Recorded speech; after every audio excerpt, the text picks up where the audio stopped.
Have you ever walked away from an argument feeling like you lost, even though you were right? A lot of the time, it's not because you're wrong. It's because your empathy is getting used against you. Your kindness, your ability to understand people, it's being turned into a disadvantage when things get intense. It is time to stop losing to people who use your nicenesses as a tactical weakness. You're not weak. You're not bad at communication. In fact, you might be too good at keeping the peace. But here's the problem. The skills that make you a good person are the same ones causing you to lose power in difficult conversations. Today, we're going deeper.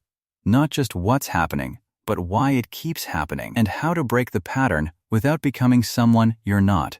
One of my friends once told me about a meeting he had with his manager. It was supposed to be a simple discussion about workload, but within 2 minutes, the tone shifted. Every time he tried to explain his side, his manager cut him off mid-sentence. No, that's not the issue. He tried again, calmly, softer this time, more careful with his words, but that only made it worse. The manager leaned in, voice sharper now. You're overcomplicating this. And here's the moment that mattered. He knew the manager was wrong. He had the data. He had the reasoning. But instead of pushing back, he nodded, went quiet, and said, "Okay, I understand." He walked out after meeting ended. But he said something that stuck. "I didn't lose the argument, I gave it away." Your instinct to de-escalate through kindness feels like emotional intelligence. But to the other person, it often reads as uncertainty, a lack of conviction, or worse, permission to push harder. This isn't just personality.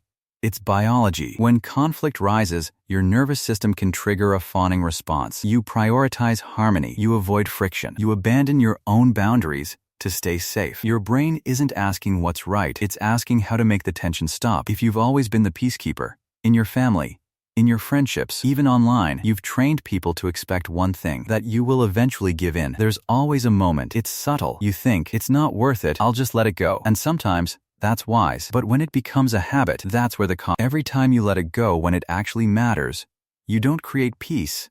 You create silent resentment, internal frustration, a slow erosion of respect. Immediate agreement creates temporary comfort, but long-term disconnection. Because what you don't say doesn't disappear. It accumulates. We've also become less tolerant of tension. Quick messages, fast replies, instant resolution. But real conversations require friction. And if you can't tolerate that tension, you'll always exit too early. So instead of thinking, "I need to win this," shift it to, "I need to hold my position." Because real power in a conversation is not about being louder, it's about being steady. Because power in conversation is not volume, it's stability. When someone gets emotional, reactive, maybe even manipulative, they're trying to pull you into their frame. Don't go there. Instead of reacting, stay neutral. Instead of saying, "That's not what I meant," you're twisting it. Just say, "That's not accurate." No heat, no apology, just clarity. And here's a big one, seriously. Notice this in your own speech.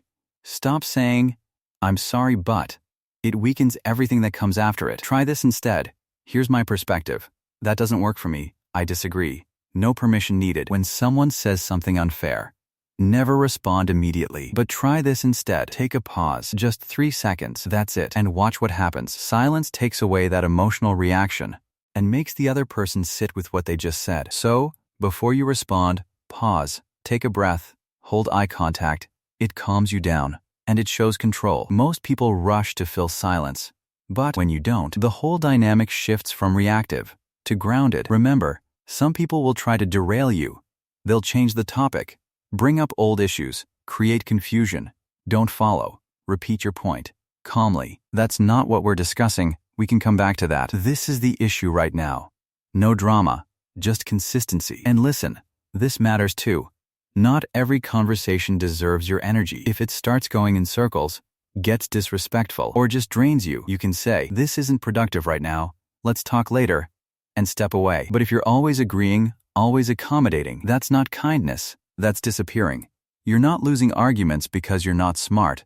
You're losing them because you've been trained to choose harmony over honesty. And the moment you flip that, not with aggression, but with calm, grounded clarity, everything changes. So next time you feel that urge to soften yourself, to just keep the peace, pause and ask yourself, am I being kind right now? Or am I abandoning myself? Because real power in a conversation, it's not loud, it's steady. And once you learn how to hold that line, you don't just win arguments, you stop losing yourself in them.